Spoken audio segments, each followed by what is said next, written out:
We'll go ahead and start the program. I'm Rebecca Laprelle-Thomason. I'm the Virginia Executive Director of the Chesapeake Bay Foundation, and on behalf of our board chair, Harry T. Lester, who also resides here in Virginia Beach, I'd like to welcome you to the Brock Environmental Center for the 2nd Congressional District Candidate Forum on the Environment. What better place to have this forum here this evening? The Brock Center was built to engage, to inform, and to inspire generations to protect their environment and to save the Bay. It has been called the greenest building in the world, and we mean it when we say that. We treat all of our own runoff to the river. We capture all of the water on the roof and use it for our drinking water. We produce all of our own energy on site, and tonight I'm so thankful to see it being used as a free community space to encourage civic engagement. So thank you for that. For people that could not attend this evening, very exciting. And another exciting tidbit, for people that can't attend in person this evening, we are streaming on Facebook Live on CBF's Facebook page, so you can stream in that way. And welcome to our virtual audience who couldn't be here in person. We're also recording the event if you would like to watch it in the future. I will say one thing about the Bay, and that is I hope you have heard and seen for yourself some really good news about the Bay. All right, I'm seeing some heads nodding. It's finally turned a corner. We're finally starting to see water clarity coming back, underwater grasses expanding, Virginia's native oyster, that really special species of oyster that filters all of our water naturally, it's finally on the rebound. Really exciting stuff.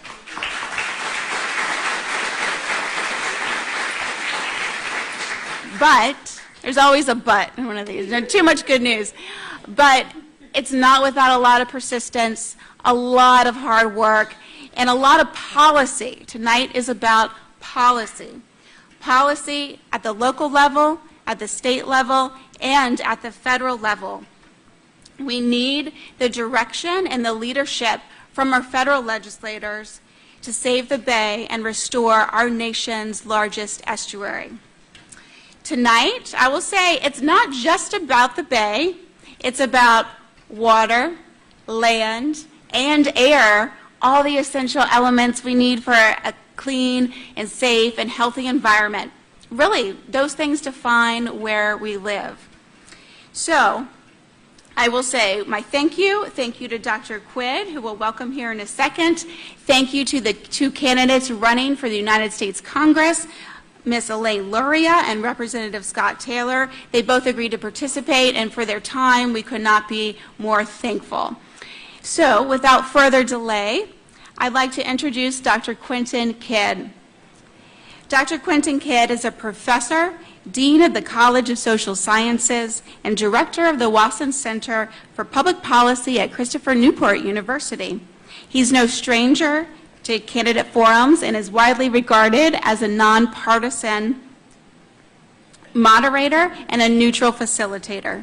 At CNU, his teaching is focused on American politics and political behavior, and he is well known for his research and his polls that keep us informed on public policy that we face as Virginians.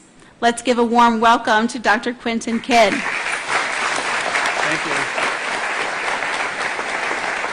All right, so the volume is up and sounds. Can everybody hear me in the back? Okay, great. I sometimes have a soft voice. I'm going to try to project a little bit. Thanks, Rebecca, for the introduction. I'm going to stand here while I welcome you all. I have the privilege of moderating tonight's debate, or tonight's forum, between 2 candidates for Congress, and it's hosted by the Chesapeake Bay Foundation, as you all know. Today we're going to hear from 2 people who want to represent the citizens of the 2nd Congressional District of Virginia in the 116th Congress of the United States, which will begin January 3rd, 2019. Scott Taylor, who is the incumbent, and Elaine Luria, the challenger.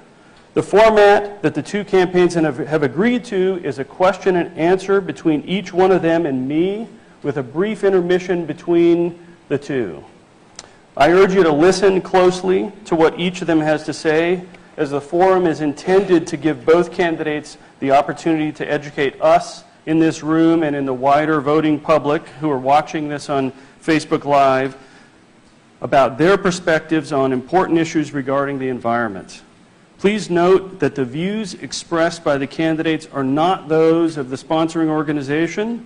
As a 501c3, the Chesapeake Bay Foundation will not be endorsing a candidate, and neither, for that matter, will the Public University of Christopher Newport University be endorsing a candidate either, so I'm a part of that same camp. This is an educational event simply. That's all it is intended to be.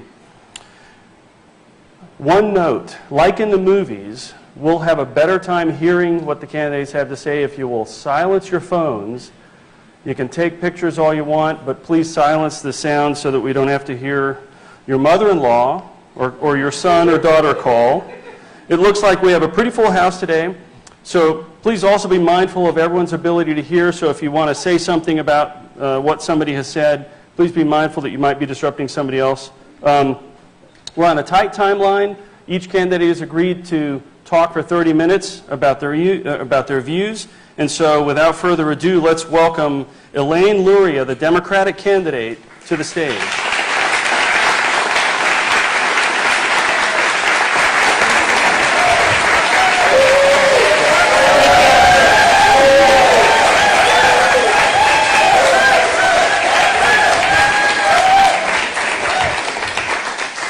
So I described this as a conversation that you and I are having in our living room, and nobody's out there, right? So we're going to talk about a lot about the environment, about the Chesapeake Bay. Let's start with this question. For 2 years in a row, the Trump administration has proposed eliminating funding for the Chesapeake Bay program and other Clean Water Act programs. How would you address those proposals to cut funding if you were elected to Congress? Well, I think that all of us being here, we know that the Chesapeake Bay is a natural resource that is key to our region, and maintaining funding for the Chesapeake Bay is absolutely essential both to our environment and to our local economy. So it's really a first step to maintain the funding for the Bay. But at the same time, the current Congress, the current administration has made so many steps to roll back other protections for the environment and the mechanism by which we actually can protect the Bay. So it's concerning that recent legislation has been passed that has allowed more pesticides to go into our waterways, has allowed rollback of the timeline to meet the EPA air quality standards, also allows more pollution from coal-fired power plants, and really has sought to kill the Clean Water Rule. So all of these things are the important tools by which we are going to protect the Bay. So the funding for the Bay is essential, but all of the other mechanisms and all of the other legislation that is key to being able to achieve those goals has been under attack. And I think that legislation really truly is a reflection of our values. And I think that we need strong voices in Congress who have the value of protecting our environment rather than rolling back these regulations, which are just putting at threat the great work that has been done to improve the quality of the Bay. The Lafayette River right in my backyard, now has oysters, the incredible progress that we have here in the Lynn Haven River, and it would really be a shame to see those things move backwards because we've made so much progress. And on that note, I want to thank the Chesapeake Bay Foundation and the Brock Center for hosting us tonight, and for all the people who are such strong advocates of the environment here in the audience, because I know that you do incredible work and give of your time and your resources to help us achieve the goals that we're accomplishing within the Bay. Okay. The federal farm bill, which you mentioned, the federal farm bill has been a major source of funding for conservation programs that assist Virginia farmers who want to protect water quality. And many say its support is needed to help save the Bay. But this massive legislation has been attacked from many different sources, many different quarters. If elected, will you support increased funding in the Farm Bill to support conservation programs that are specifically directed at Bay farmers? I most definitely will. And so the Farm Bill is really one of the most important pieces of legislation that we have that deals with not only healthcare and the environment, but also nutrition. And if you look at the Farm Bill that gets reviewed about once every 5 years, the current Farm Bill, the bill that's been passed by the House, and our current representative voted for this bill, it cuts back so many of the programs that give farmers the tool to create conservation programs. And there's been more demand for those conservation programs amongst farmers over recent years than there have been resources for them, but we're just rolling those things back. And it cuts the conservation stewardship program by about $795 million as well. And it also allows for more exposure to pesticides from children, farm workers, endangered species in our environment, and that's not acceptable. And when we're talking about the Farm Bill as well, we have to talk about the aspect of not only the environment, but the people who live in the environment. And obviously another major factor with the current Farm Bill that's been passed on the House side is that it's seeking to cut assistance to our most vulnerable in the community. So it's looking to cut food stamps, so SNAP, benefit to the tune of $23 million, and also implement work requirements. And I think that's also not acceptable for the security and welfare of the people in our community who depend on that most. Yeah. Okay. How can the federal government support the growth of the 2nd District's burgeoning shellfish aquaculture industry, just to keep up with the farming side of this for a minute, and the jobs and environmental benefits it provides to the Chesapeake Bay region? What can be done specifically by the federal government to help encourage more of that and support what is already here? Well, I think the programs that protect the Bay and that allow that industry to continue to grow are vital to that. And continued research and grants for research that helps improve that aquaculture industry is very important. And it takes an investment for someone to go into the aquaculture and shellfish industry. And I think that it's very important that those types of resources are available within that industry for future development. And there's been a lot of difficulty, specifically on the Eastern Shore recently, because of lack of workers in that field. The crabbing industry, several processing plants have not been able to operate this year because they haven't had workers. So we've had a complete pullback on the number of the H-2B visas that people need and that farmers need in order to bring workers here on a temporary basis to complete that work. And that's causing an increase in cost to consumers for the products. And it's also restricting the ability for that to expand on the shore. Mm-hmm. I'm going to really put you on the spot with this one. You mentioned the oysters in the Lynnhaven River. Can you hear? It seems to be cutting in and out. Okay. Are you all right? Is that better? Maybe I'm leaning in a little bit. Oh, you can. Oh, okay. You can? That may be. All right, I'll put you on the spot. Maybe it's good that they can't hear you with this one. Right? You mentioned oysters in the Lafayette River. How do you like your oysters? I like them raw. All right. Yes. All right. As you know, there is sometimes a perception of tension between environmental protection and economic development in Hampton Roads, especially in waterfront areas. Mm-hmm. What are your views on protecting versus developing waterfront in the second district? What are the best ways in your mind to strike the balance, or should there be a balance?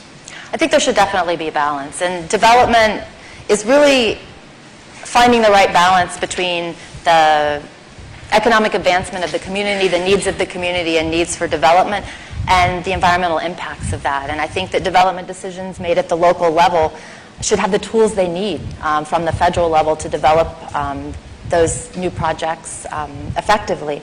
If we look at the effects of sea level rise and recurrent flooding in our communities need updated flood maps from FEMA in order to be able to effectively develop and mitigate the effects of sea level rise on new development. For every federal dollar that is spent for development within our communities, we need to have the priority of building things that take into account flooding and sea level rise. And if you look at the building like this, I mean, this is a green building. It's completely self-sustaining, and I think that it is a great opportunity for legislation that incentivizes greener and cleaner construction that is better for our environment. So I think that that is a key thing that the government can do to to force industry to think about being greener and cleaner and having a more diversified mix of energy for new facilities and new developments within our communities. So the balance for you then is development that's greener and cleaner, not simply no development or let it go unregulated. It's greener. You're looking at a greener and cleaner development and that kind of an economy. Well, I think greener and cleaner development is essential. But I think that development decisions are made at the local level, and local zoning, local planning commissions, local communities with their voices decide what kind of development is correct for their communities. And if you look across the district, the part of the district on the Eastern Shore, Northampton and Accomack counties approach development very differently, and they do that based off the needs of their communities. So I think those are decisions that should be made at the local level. But I think that to what degree possible, federal policies and federal resources that can help greener and cleaner development within the communities are very important. Okay. Since you mentioned sea level rise, let's talk about the historic and projected sea level rise that is presenting Hampton Roads communities across the 2nd District and beyond, businesses, military operations with unprecedented challenges. Area cities face serious flooding with rain, wind, and tidal events, and Tangier Island is faced with an increasingly existential threat from sea level rise and erosion. What policy solutions do you propose and support to ensure that our 2nd District communities are protected from the effects of sea level rise and recurrent flooding and can deal with the current issues that those communities are facing right now? Well, sea level rise, for those of us who've lived in this area for a while, we know that it is increasingly more and more of a problem to get to work, for the military to get to the bases, for military forces to be able to deploy on time. And for this region, it's really a national security issue. And I think at the federal level, we need to have an advocate in Washington who will go there with this as a national security issue. But it's not only that, but it's a jobs and livelihood issue in this area as well. 40% of our economy is tied to Navy and DoD assets. So putting the military's ability to operate in this area at risk also puts people's jobs and livelihood at risk long range. And we need to determine the engineering solutions necessary, the resources, and dedicate the resources necessary to start combating the effects of sea level rise. And it's not just the sea level rising, it's also the land subsiding due to global warming. The Gulf Stream is slowing, that's pushing more warm water and more water towards our shores. And so that is kind of a triple effect within the Hampton Roads area. So there are programs right now, the SWIFT program, where they're seeking to put more treated wastewater back into the aquifer in order to, slow the land subsidence. And there's been a lot of great partnerships. I mean, the city of Norfolk has partnered with Dutch climate scientists and engineers because in Holland they live below sea level and they've already tested and implemented different solutions to these problems. So we need to foster those partnerships, and it's also an opportunity for the region to become really a center of expertise in how to combat the effects of sea level rise, because this is kind of ground zero for sea level. And I mentioned jobs and livelihood as well. Another aspect that's directly related to that is the Port of Virginia. So 1 out of every 9 jobs in the Commonwealth is directly or indirectly tied to the port. We're about to spend $350 million to deepen and widen the Thimble Shoals Channel, and that's to bring the largest post-Panamax ships into the port. But if we don't invest in the infrastructure to move those containers by road and rail out of Hampton Roads and across the East Coast, then that's not a good investment. So we really need to seek strong investments in our infrastructure, and we need to make sure we have the resources to do that from the federal level. And without touching too much on other policy, I think that the recent tax bill that's incurred an additional $1.9 trillion in debt over the next 10 years, it really puts us in a position where we don't have the resources to invest in the infrastructure like I think that we should be. Is there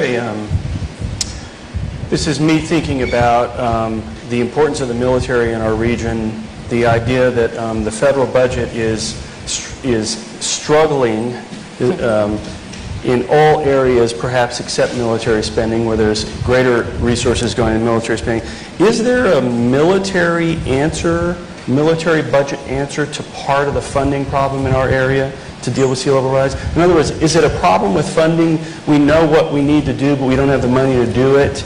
Given the enormous influence of the military, the military plays in our area, could there be a funding stream through the military budget to help the region with that? Well, there actually, There actually is some degree of funding for military access roads that allows military installations through the DoD to partner with the local communities in order to be able to solve some of those problems. It's a recent development that funding has come as being available through the DoD, and I think that we need to continue to expand that and work with our local communities to say what the demands are.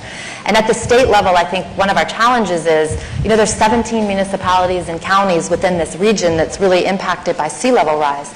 And last year, Senator Linwood Lewis attempted to introduce a bill in the General Assembly that would have made an authority where across the region, the different affected communities could prioritize those projects where sea level rise is impacting their communities. And I think that's very important between the state and federal level, that we have a mechanism like that from within the Commonwealth to say that these are the priorities, and with the limited resources that we can get from the federal government to assist with these programs that will improve our resiliency and help us combat the effects of sea level rise, that we have a voice where those things are prioritized. So I know that that legislation will be introduced again this year in the General Assembly, and I think that that will be a tool to help work between the state and local level to prioritize these projects. And access more of those federal dollars. Great. From public statements, I think that it's safe to say, but correct me if I'm wrong, that you are opposed to drilling off the coast of Virginia in the current 5-year lease program.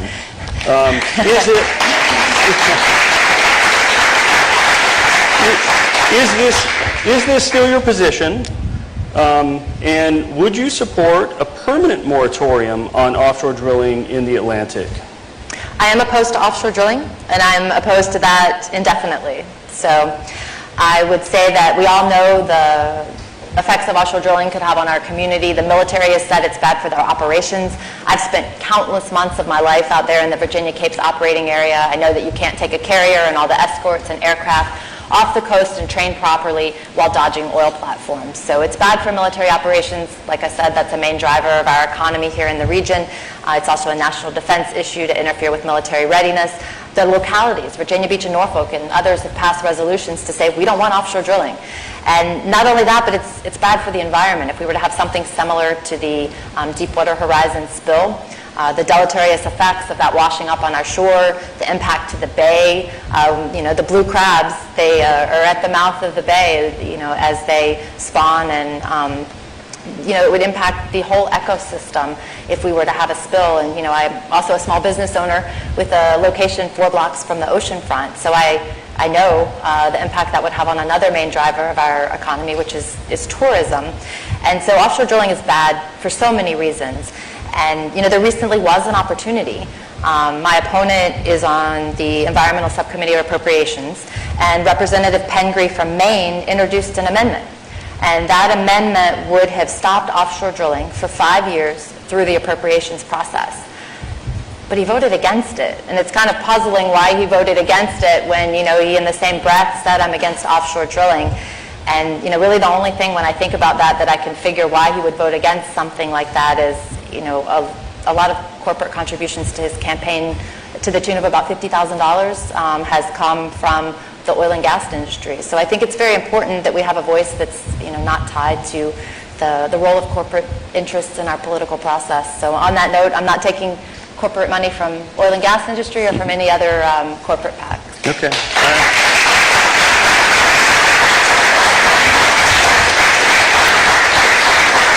Now, with offshore drilling, many have raised concerns about the impact of seismic testing on marine life in the Atlantic Ocean. Do you support seismic testing, or do you oppose it? Well, I oppose seismic testing. Okay.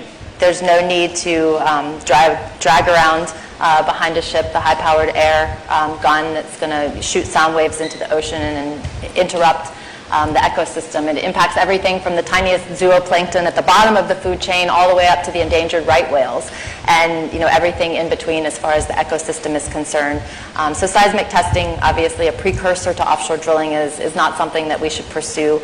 And the estimates of the oil and gas reserves off the coast are far less than we could achieve by drilling for those than were we to try other renewable sources of energy such as wind off of our coast. So, since you mentioned wind, do you see offshore wind in the future of the coastal Virginia waters?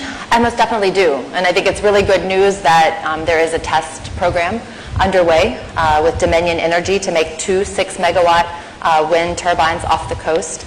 And I think wind is an investment that we can make and have long-term greener, cleaner energy. And that project is the first one to be done in federal waters under the program for the Bureau of Ocean Energy Management through their permitting process. And the land that it sits on could create another 5,000 megawatts on that 112,000 acres. That's enough to power 500,000 homes, and that's carbon-free. So I think that that's definitely a direction that would be beneficial for us to go to increase wind energy, and it's good that we're doing this test platform. But it's not only the wind energy and how that's good for our environment and providing another energy source, it's also a huge economic opportunity for Hampton Roads. With our port here and this being the first project like this done in federal waters, we could be the epicenter, the hub for the development of wind energy platforms across the East Coast. So I see this as a real opportunity for our region, and we should be very proud. The governor came down recently to visit the ship that's going to be doing the initial surveys for that. And I think that this is a huge opportunity for Hampton Roads and really for the country, because it is an unharnessed source of energy that we need to add to our energy mix in order to reduce carbon emissions and reduce all these things that are causing global warming and climate change. Right. Okay. So, no to offshore drilling, no to seismic testing, yes to offshore wind. Yes. All right. I'm going to shift gears a little bit. This was a question submitted online by an attendee when they registered for the program tonight. The U.S. military has been increasingly supportive of efforts to expand its use of renewable energy, both domestically and in overseas operations. Yet Congress has recently attempted to diminish this, second-guessing military leaders. What would be your office's policy toward military requisition of, deployment of, and research into renewable energy technology? Well, I think that the military has set a lofty goal to get to 25% renewable energy by 2025. They've made a 42% increase already in the renewable energy sources that they're using. If you drive past Oceana, you see the solar panels, and many of the other installations within the area have already made progress in renewable energy on the bases. And energy security is very important, so I understand thoroughly why the military leaders, and my 20 years in the military, I know that needing fuel to operate is a constraint on military operations. And if we can start with our installations and cutting back that footprint, that provides some energy security. And the military, there are many things that have been developed and researched and implemented as a tool for the military that have later become standards within industry. So in the solar and the renewable energy sector, I think this is another huge opportunity for research that could provide those mobile tools for soldiers on the battlefield to have renewable energy sources to accomplish their mission, and to what degree possible cut their reliance on fossil fuels. So I definitely think that it's important to continue to push the military in that direction, specifically for the installations, because greener, cleaner energy, the many installations in this area, that would be of a huge benefit. But also the development of new technology that could transfer from the military to other applications in industry and across our community. Okay. Let me shift to the Eastern Shore for a minute. The poultry industry in on Virginia's Eastern Shore has been expanding pretty significantly in recent years, giving rise to concerns about potential water quality, air quality, and simply water pollutions. Water quality issues, air quality issues, and water pollution issues. The Virginia Department of Environmental Quality has a role in regulating these farms, but not all aspects are regulated by DEQ. For example, ammonia-containing air emissions from large poultry houses are not currently regulated by DEQ. Do you think poultry houses, the expansion of poultry houses can be done safely on the Eastern Shore, or is that something that we should try to cut back on? Is there any federal role in either encouraging it or discouraging it? Well, I spend a lot of time throughout the campaign zigzagging back and forth across the Eastern Shore. So, in Accomack County specifically, we've been up to as far up as Chincoteague and Wachapreague and Nancock and Exmoor and all the way down to Cape Charles, up and down Northampton and Accomack counties. And there is a drastic difference between the two counties and how they have implemented local zoning laws and what they allow as far as agricultural and poultry processing facilities. In Accomack County, the increased proliferation of these chicken houses is causing quite a few problems. It's a pollution issue, like you said.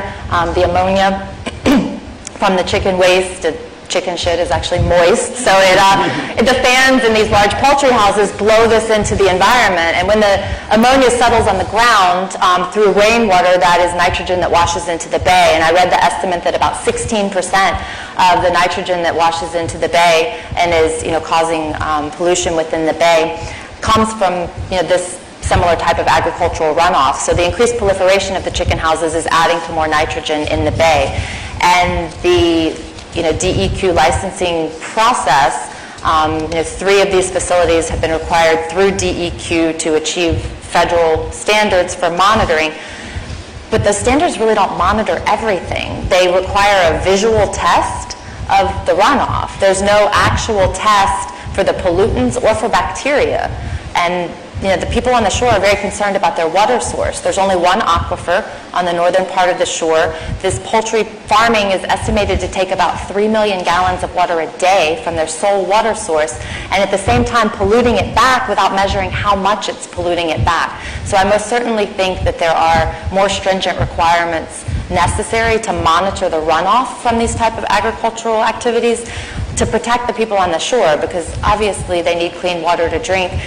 And at the same time, I do recognize that poultry farming is a source of livelihood for many people on the shore in Accomack County. So it's a balance, but I think it can be done safely for our environment. And protecting the people in the communities as well. This ammonia going into the air, it causes respiratory problems, it causes health problems in people in the community as well. So we really need to look at the different aspects of how this increased density of these facilities is impacting those communities. And the communities on the Eastern Shore are challenged. 1 out of every 5 people on the Eastern Shore lives below the poverty line. And we can't add insult to injury by then not having clean water and not having clean air to breathe. So there really is a responsibility at the federal level to make sure, not just in Accomack County, but anywhere else in the country, that these type of activities are happening, that we're protecting these communities. Okay.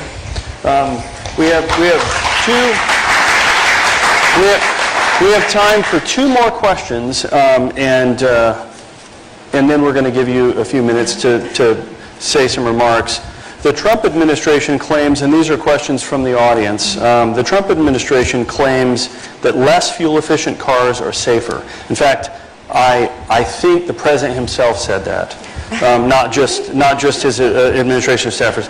Do you support the rollback of the EPA's clean car standards? Most definitely not. I don't understand the link between fuel efficiency and safety, but what I know is that we've made huge strides in fuel efficiency and emissions control in the cars that are on our road over the last several decades, and we need to continue in that direction. And when I heard this talked about, it was really the idea that this is too hard for the auto companies to continue to make cars more and more fuel efficient. They'll get to be too expensive. But there's really no proof of that whatsoever. There's nothing to show that the car manufacturers cannot continue to advance their technology at the same time that they're making them more fuel efficient, better for our environment. And for all of us who fill up our gas tank, it's kind of nice to have a fuel efficient car, and you spend less money on fuel over the lifetime of the car. And so, we really need to look at these fuel efficiency standards, because controlling this pollution in our environment, it's easier to control it at the tailpipe and the smokestack before it ends up in our waters and we have to clean it up. So I think that things such as fuel efficiency standards for cars and continuing to improve on those is really essential moving forward, because we cannot deny the impact of carbon emissions in our environment. We cannot deny the fact that climate change is real and that is leading to what we see manifested here in sea level rise. So just taking one small thing like saying car emission standards And then you could, rack up the whole list of other things that are in this mantra of, science is not real and these things are not man-made. The president was just on 60 Minutes last night, and, he was asked, is climate change real? And he said, well, something's happening, but I'm not sure what, and I think it's going to reverse itself. And that, scientists really have clearly a political agenda, and I think that is completely untrue. I believe in science. I believe in the scientific facts that have been proven of the damage that we're doing to our environment. And, the recent IPCC report showed that we are in a dire situation. We don't have a lot of time to start acting and to start making sure that all of these things that we're doing to damage our environment, that we stop, and clean car standards and fuel efficiency standards are part of that. So I think that they're very important, and we should not allow the EPA to roll those back. Okay.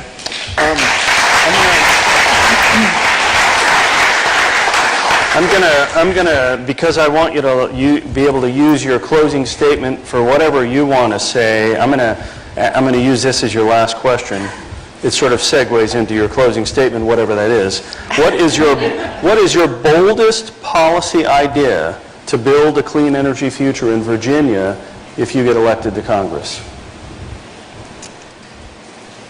Well, I think that, I've thought a lot about, economic development and then, what we need to do to diversify the economy in this area.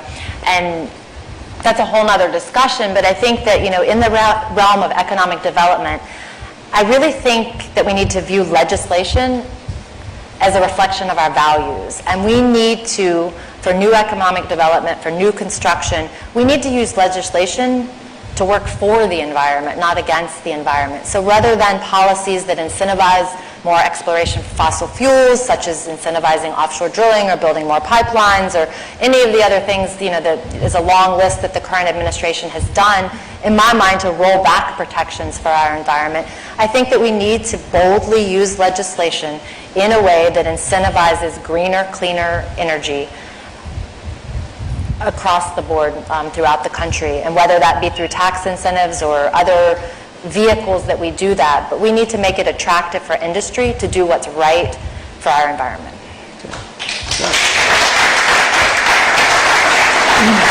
And I think we're right on time, and so you have the opportunity to make some closing statements, and then we'll take a short intermission. Okay. Well, thank you, Dr. Kidd, for moderating, and thank you, everyone, for coming tonight. I know you're here because you care about the environment that we live in and the beautiful Chesapeake Bay that surrounds us in this community. And thank you to the Chesapeake Bay Foundation and everyone here who's a volunteer and staff and all the work that you do to continue to improve the health of the Chesapeake Bay and to create a healthy environment for us to live in.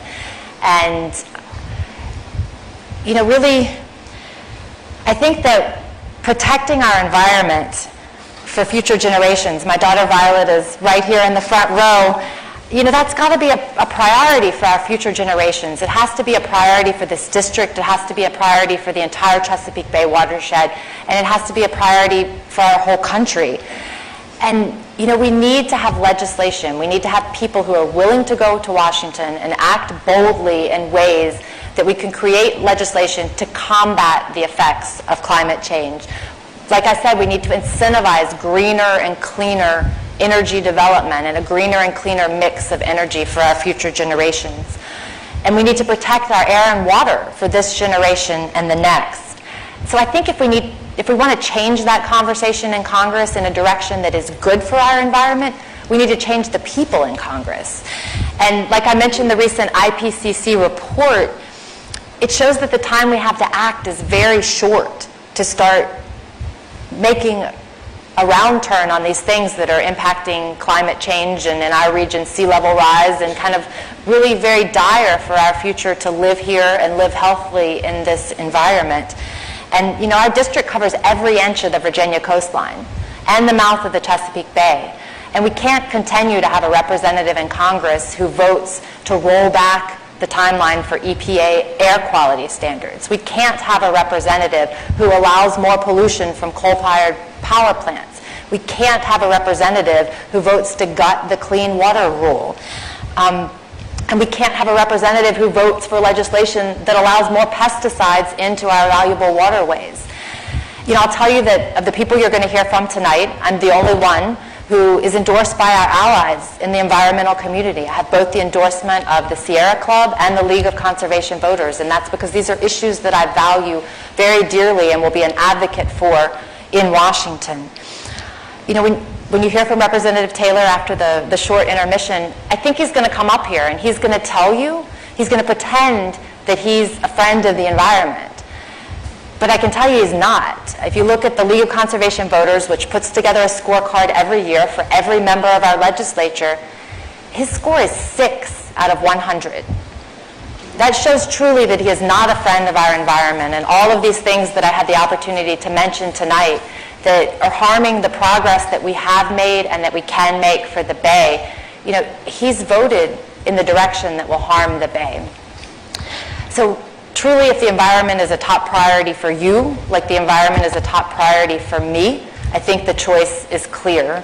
And my name is Elaine Luria, and I ask for your vote. And your vote for me on November 6th is also a vote for the environment. So thank you again for being here. Thank you so much.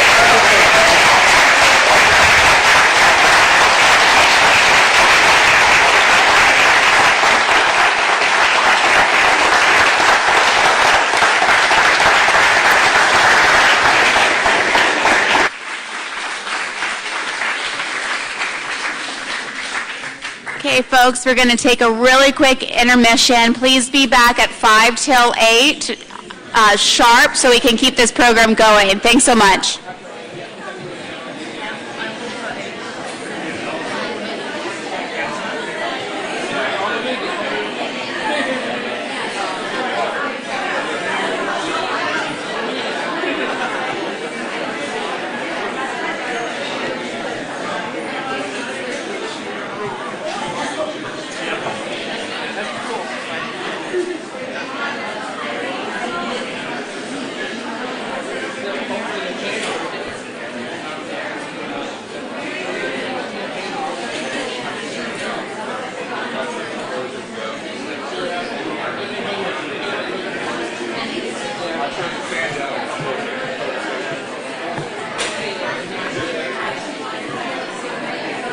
Right on time. Yeah, we're good. We're at 7:43, so Did we end a little earlier, a little maybe late? a minute Oh, early. okay, all right. Yeah. I just, you know, you never know how long they were going to really go with their closing statement. No, it was good. She was going for 2 minutes, and then I sort of stood up, and Okay. it was around 3 minutes-ish. Okay.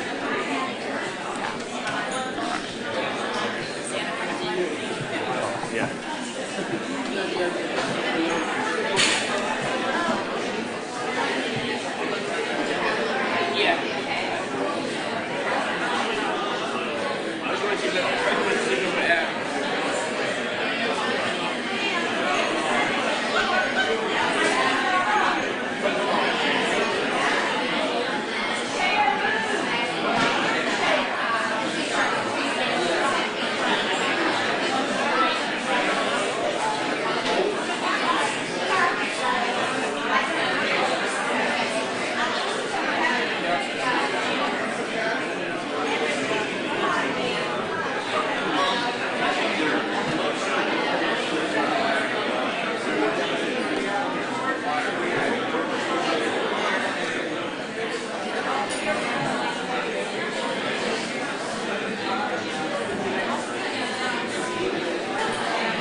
We have sound back. All right, I think we're ready to start again. Let's welcome Congressman Scott Taylor to the stadium, to the riser. Thank you, Doctor. Appreciate it. Yep. Oh, you already got water out here. Yeah. And I can tell you that glass is new. It isn't recycled. Well, I did ask him to, because they distill the water here on the roof, and they make beer out of it. Pleasure House Brewing. And so I asked if you had any, but I think they were out. So I'm going to ask you mostly, as I said earlier, let's just pretend like we're in the living room having a conversation, because this is how it would be.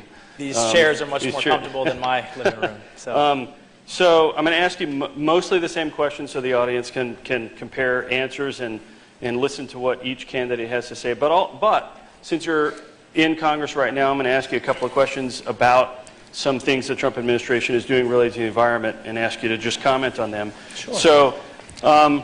So to start off, for 2 years in a row now, the Trump administration has proposed eliminating funding for the Chesapeake Bay program and the Clean Water Act programs. How would you address proposals to cut funding if reelected? So these would be future budgets, future proposals to cut funding. How will you address those future proposals? Let me preface the statement by saying, thank you for being here tonight. I really appreciate it. Thanks to the CBF for putting this on. You got a great turnout, great night. I think it's important to say that there hasn't been a presidential budget signed into law in the history of this nation. So that is a suggestion. Article 1 is very clear. It's the Congress that creates the budget.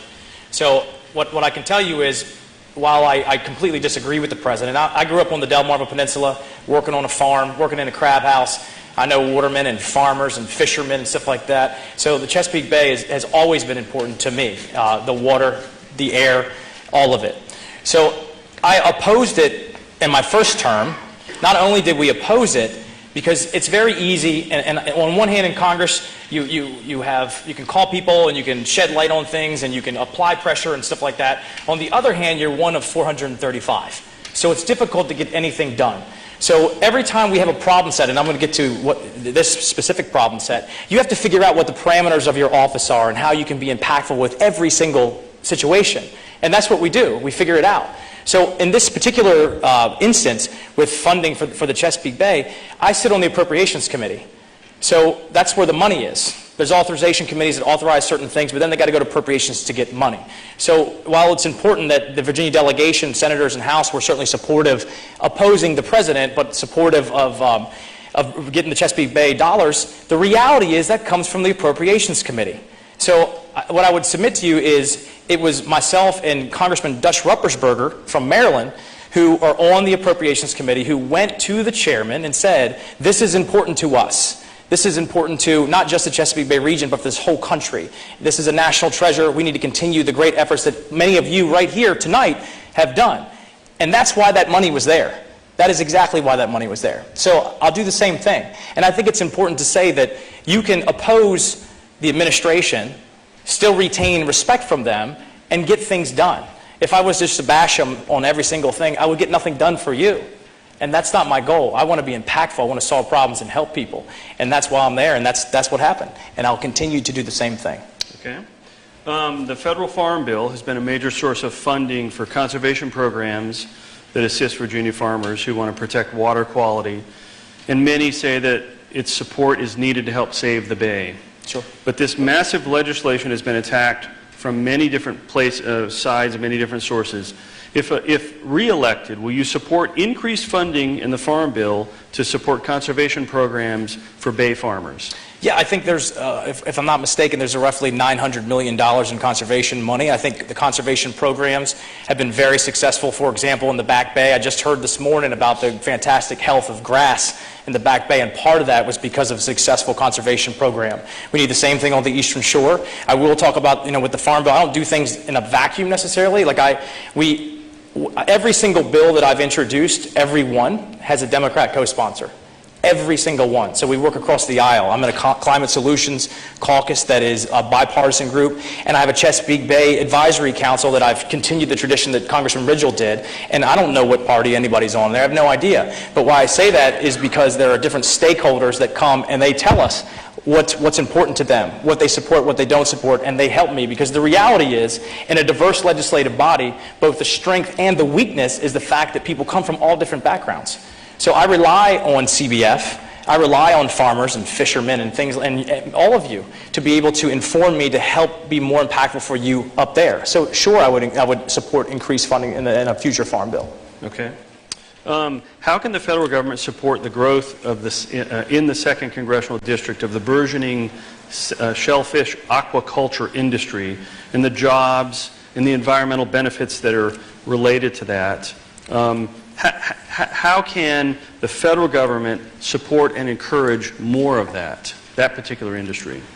Well, I think there's some reps from Ballard Construction who had the honor of harvesting and seeding clams at one point last year. And I'm not a good seeder. I can harvest well. I'm a good laborer, but I'm not good at seeding. I think I'd like to see. Well, Virginia oysters are in 50 states, but they're not. They're kind of boxed out of Europe. I'd like to see our oysters over there in Europe as well. I'd like to see them around the world. So at the federal level, trade is a part of it. Trade is a part to be able to create trade deals that allow for our aquaculture to be exported around the world. That's one thing that they could do to help out. There's another issue too that our office has been instrumental in working on for months now, and that is discharge. You guys have all seen the ships that are out there in the bay, and they're the shellfish industry, aquaculture industry is concerned about discharge from those ships as they wait to go into the port. And our office has been working and trying to find the levers and the decision makers to be able to prevent that from happening, therefore not jeopardizing the aquaculture and shellfish industry. So there's a plethora of things that we can do at the federal level. And again, I go back to the fact that I rely on folks like yourselves in those industries, and they do a fantastic job. I got to tell you, not just CBF, but the industries themselves. They've been in my office in D.C. multiple times, orienting me to the issues. Because the reality is, as your congressman, and certainly because I'm on the Appropriations Committee, I might have 12 to 15 meetings every day. And the first meeting might be about Alzheimer's research funding. And the next one might be ballistic missile defense and everything in between. So as you can imagine, there's tons of issues. So we really rely, and you guys do a fantastic job of showing up and orienting us to what we need and how we can be impactful for you. So keeping with this idea of developing industries that are reliant on a good environment, there is oftentimes I would argue, a perceived tension between environmental protection and economic development in Hampton Roads, and not just in Hampton Roads, probably in any waterfront community in the world, really. What are your views about protecting versus developing in the 2nd Congressional District? What's the best way to strike a balance? Does it need to be balanced, or does it need to be weighed toward one side or the other? I think it needs to be balanced. Like I said, I grew up on the shore. I understand that farmers, their economic vitality relies on the ground, right? Same thing with fishermen and stuff like that. But you have to have it has to be a balance. Otherwise, you're going to deplete your resources, and it's going to be bad long term. So, I think that in terms of development, while the reality is in development, certainly real estate development and things like that is definitely at the state and the local zoning laws. I think that we can create, and again, we can create. How do you say it? Zoning that basically has more conservation in it, right? Where you have, like, for example, density that's sort of off to one side that has more open space. I think that's a good thing. I think that we should limit some development. At the same time, you have to have a balance of not basically reducing the property values of people's property. So not necessarily physically taking it by eminent domain, but zoning it out their value. So I think it's a balance. It's always been a balance. And do you think we have the balance right now? You got to be more specific than that. Generally speaking, do you think the incentives for economic development versus environmental protection I'll give you an example. Are well balanced right now? I think we can do better, right? So we live in Virginia Beach, right? And we love Virginia Beach. But we're a cul-de-sac city, and we have a lot of sprawl. Sprawl is worse on the environment. Sprawl is more expensive on the city services. So again, I think that we can do a better job of zoning that has density, that has open space in it as well, but a little bit more up necessarily than out, right? So I don't know if we have the perfect balance all across my district, but we can always do better. Okay. Let's shift subjects a little bit. Talk about our district. What's that? I said our district, not my district. Our district. So Let's talk about sea level rise for a moment. Historical and projected sea level rise is presenting Hampton Roads communities, businesses, the military with unprecedented challenges, probably more so than any other metropolitan region in the country with the exception of New Orleans. Area cities face serious flooding with rain, wind, tidal events. The Tangier Island is faced with what people are calling increasingly an existential threat from sea level rise and erosion. What policy solutions do you propose or support to ensure that the 2nd Congressional District and its communities are protected from the effects of sea level rise and recurrent flooding? So I think the first thing is to say, again, I'm part of this nonpartisan climate solutions caucus that tries to reduce the politics and actually get things done. And that's why I'm here. I'm not here to just give you talking points and give you just rousing rhetoric. I want to tell you what we're doing, and let's talk about that. So the first thing that in this area, and you're correct, Doctor, that we are the 2nd most vulnerable area in the nation to recurrent flooding and sea level rise. That's a fact, right? It's a fact that we have soundings off the Chesapeake Bay that we have sea level rise. Norfolk has subsided, so they're sinking a little bit. We got increased volatility in storms and water coming up through Back Bay that's increasing the flooding there. So we have to do some things. The first thing that we worked with Old Dominion University, we worked with William and Mary University to try to get, we have a bill. I've introduced a bill, and it's bipartisan. Again, every single bill that I have introduced has a Democrat co-sponsor, and it designates centers of excellence in recurrent flooding and sea level rise. Why? The reason why is because you have, hopefully, research and development. Once it's designated, you have research and development dollars that flow there. You have potential economic clusters of businesses that work on resilience that could help us here, also around the coast of the United States, and potentially around the world. So that's one thing. The second thing at my level is to protect our military assets. We have 43-ish% of our economy is direct federal spending, which is why it's important I'm on the Appropriations Committee so that we have a seat at that table. And what we did in the appropriations language, and let me also say that 2% of bills that are introduced, 2%, less than 2%, are signed into law. Less than 2%. But on the appropriations side, there are 12 bills that fund the government. They go through eventually to fund the government. So you can put things on the appropriations bills that will go through. And one example that we did put through to deal with this very issue, to protect our military bases, we have 8 major military installations in our district that are vulnerable to recurrent flooding, that are vulnerable to sea level rise. So DOD can spend money for resilience on their piers and things like that over in Norfolk. What they couldn't do was their access roads, getting soldiers and sailors to and from the base. It's very clear if you're not able to get your soldiers and sailors to the base, you're not going to have a base that long. They're going to take it away. So we were able to put language in that is now law that prioritizes DOD to work with localities and states to deal with access roads and request them to have, within 30 days, they have to talk about what they're going to do to address those issues. So I mean, we can talk, and we don't have a lot of time to do it, but we can certainly talk about how we address it on a much bigger level, on a global level, and all those things. But the reality is we have to do things now for resiliency here in this area.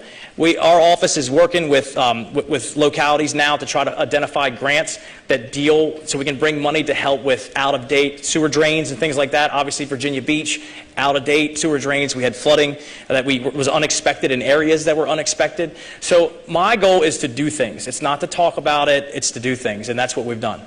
So a couple of follow-up questions to that. Is there money tied to that new language that requires the military to work with local communities? Because that seems to be the key. Local communities would probably work with any partner that had money to bring to the table because the local communities don't have it. Is there money tied to that? DOD already has the authorization to use those monies. So now they have so they already have the authorization to use the money that they have for resilience on the base. Now they have the ability. They will have the ability to deal with access roads. So the answer is yes. And then in terms of what the locality does or if there's a match, if not, that's all dependent on the actual negotiation of the base, right? But the reality is we have an issue right in Norfolk, the world's largest naval base in the world.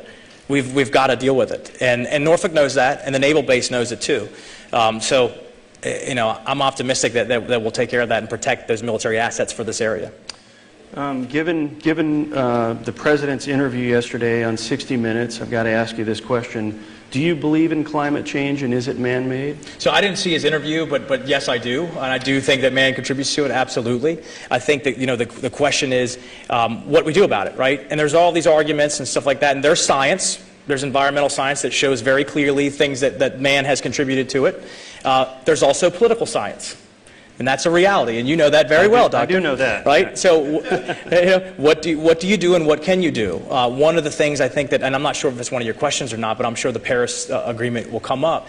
And when we look at aid, when we look at what we do, what can we do with that aid? How can we be the most efficient and effective with your tax dollars?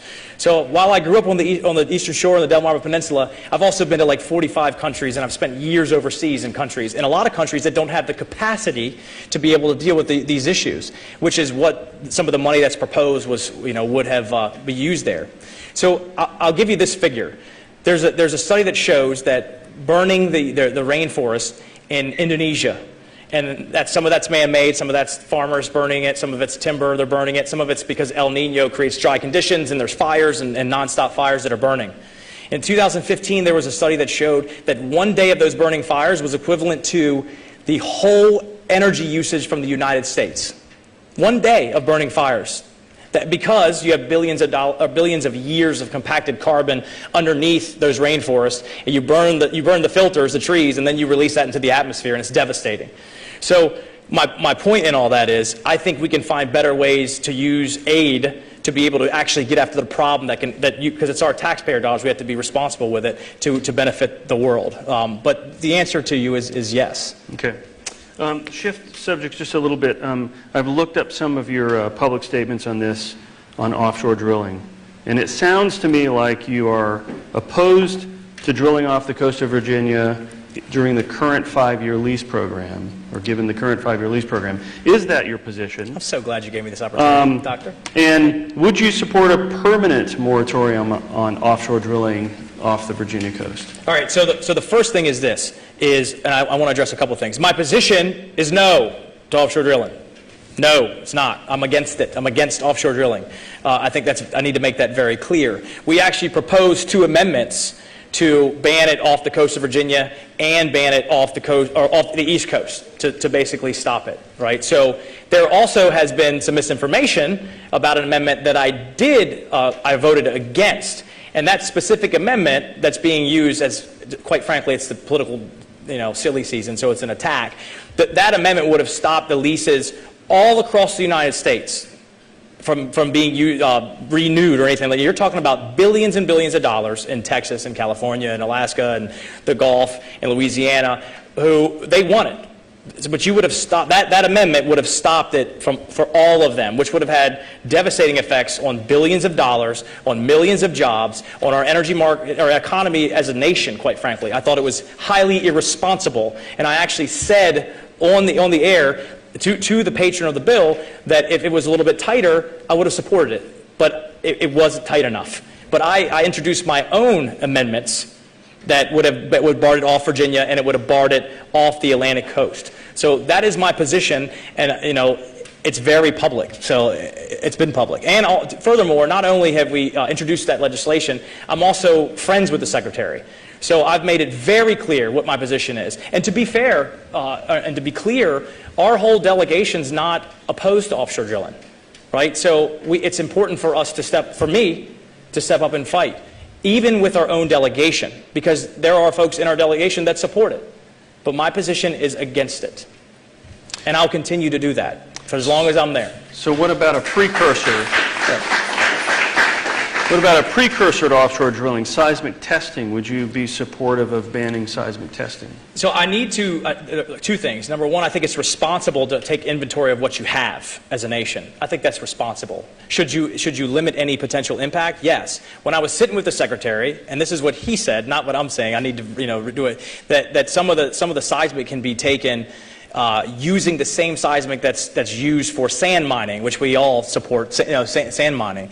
I think you should limit it, of course, but I think it's a responsible thing for a nation to take inventory of what their actual natural resources are.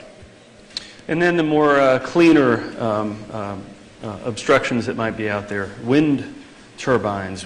Do you support offshore wind? So one of the things that the Secretary also said was he felt as though there was more opportunity in wind for growth than anything else in energy. I do. I support anything that makes sense, right? So we have a lease now. And in Virginia Beach, as opposed to just about everywhere on the East Coast, there's actually a direct plug-in to the power grid right off Dam Neck, which makes it cheaper for us to start that. So absolutely. Okay. And plus, not only that, not only to get that kind of energy, but it also creates high-paying mechanical jobs because to work on them turbines, it's really good. It's high-paying. So we also, if we do move in that direction, which I think that we will, I think we also have to have some skills developed to be able to teach people to be able to work on turbines, so that we're not sending them over to Denmark or somewhere else. That we're actually creating that pipeline for those skilled jobs right here, and then we can expand offshore wind. Great. Let me shift subjects a little bit on you, staying with the environment, obviously.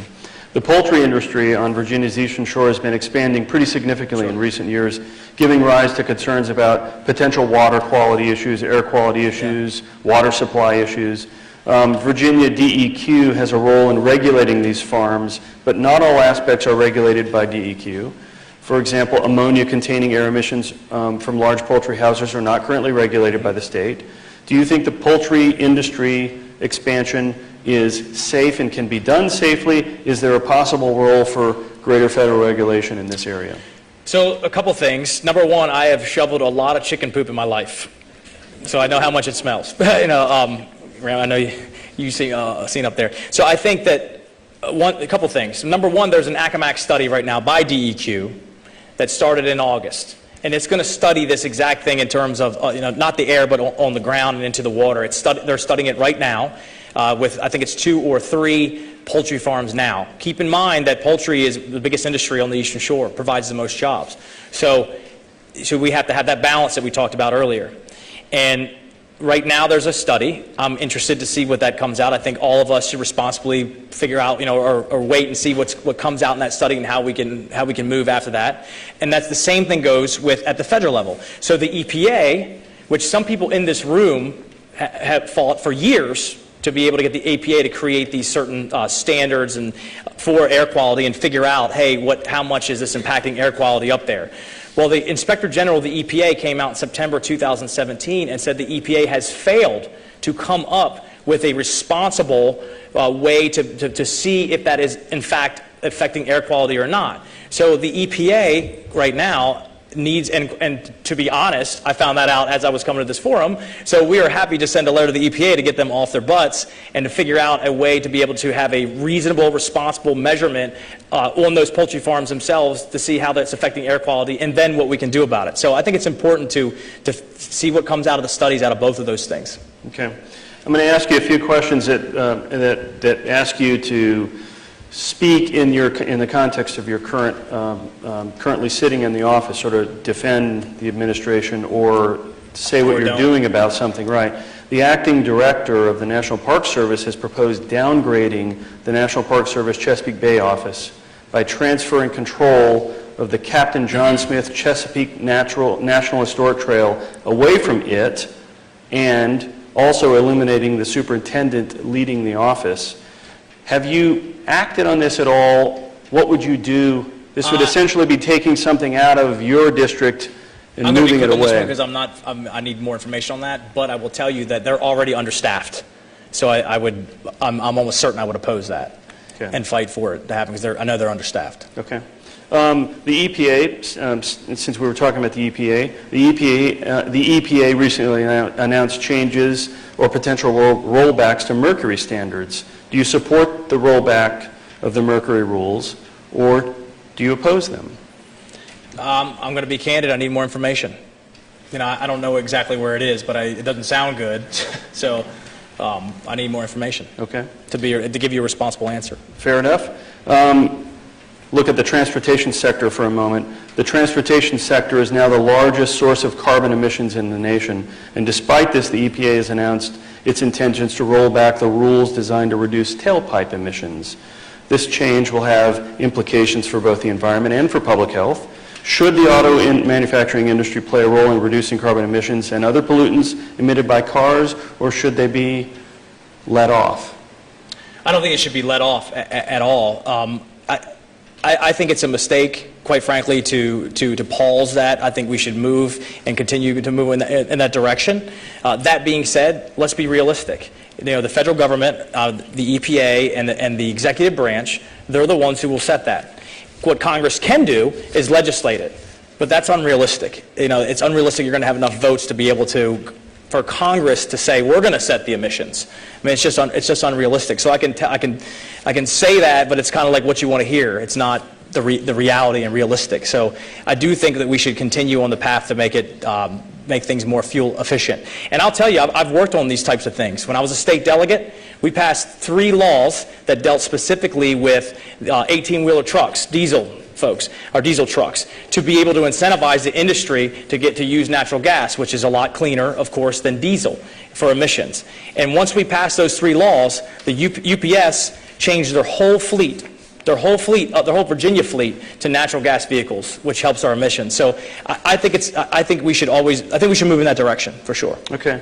This one is submitted by a registrant who's here. I obviously don't know the name of the person. Do you believe that coal-fired power plants are harmful to the environment, and should they be more regulated, eliminated, transitioned to natural gas, something else? I think they can be harmful. I think the United States does a better job than anybody in the world, except for maybe a couple countries in Europe, of making sure that it's the least amount of harmful as possible. But I am a free market guy, and the market's actually doing that. The market is reducing the amount of coal-fired plants because of natural gas, because you have this abundance of natural gas in the United States. We're the Saudi Arabia of natural gas. And because of the regulatory environment, the financing and such for coal-fired plants, it's actually moving in that direction now. So, I think there's sufficient regulation on them now. And like I said, I think that the market is going to be moving in that direction. Okay. It's going to continue into that direction. So I'm going to ask you one sort of open-ended but directed question, and then we'll give you the opportunity to make a closing statement. The same question that I asked Elaine Luria at the end. What is your boldest policy idea to build a clean energy future for Virginia should you go back to Congress in January? That's a good question. This is my boldest, and you've not heard this, I bet. If you have, raise your hand. My boldest one is this. So nuclear, obviously, zero emissions. The problem is uranium, right? There were 2 elements that were proved by the United States. You had uranium and you had thorium. So when you look at thorium doesn't sustain a chain reaction, so there's no Fukushima-type meltdown, right? The reason why the United States went to uranium as opposed to thorium, I've been waiting to give this answer for a while. The reason why the United States went to uranium as opposed to thorium is because we wanted to create bombs, right? And then we created a market for uranium and not a market for thorium. Thorium is more abundant in the Earth's surface. It's much more efficient than uranium. You can't make a bomb out of it, and it doesn't have a meltdown. And what should we do about that? What should we do with it? So who knows what the biggest user of energy is in Virginia? Who knows? That would be a good guess, but it's not. It's data centers. Data centers, which are popping up everywhere. They're very, very intense for energy demand. Military is right there, but it's data centers. So I think that the regulatory environment should be changed, that we should work on safe thorium modular plants to be able to power things like data centers, things like military bases, not just here, but also abroad as well. So that's my boldest solution for zero emissions that I think can very much help out the energy grid here in Virginia and free up energy for other things. And it can provide unlimited source of energy for things that are very energy intense, like data centers, like the military, quite frankly. So we have those little modular plants and ships all around here, right? Let's do it with thorium as opposed to uranium and make it a lot safer and where it's more abundant. So that's my biggest bold energy solution. Great. Well, you now have the opportunity to make a closing statement to the Sure. Well, audience. look, I want to thank you guys for coming out. Can we give CBF a round of applause, please, and all the work they've done?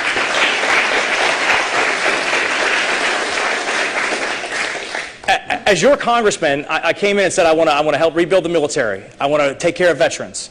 I want to do things to make the conditions of the economy to thrive.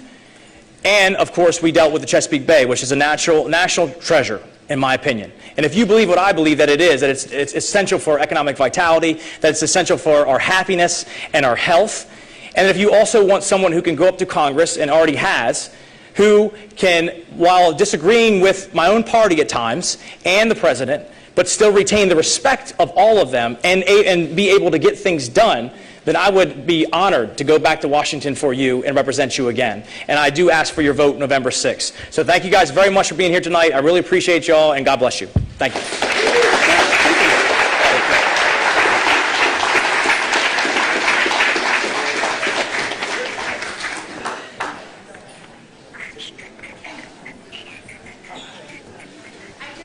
Thank Dr. Kidd.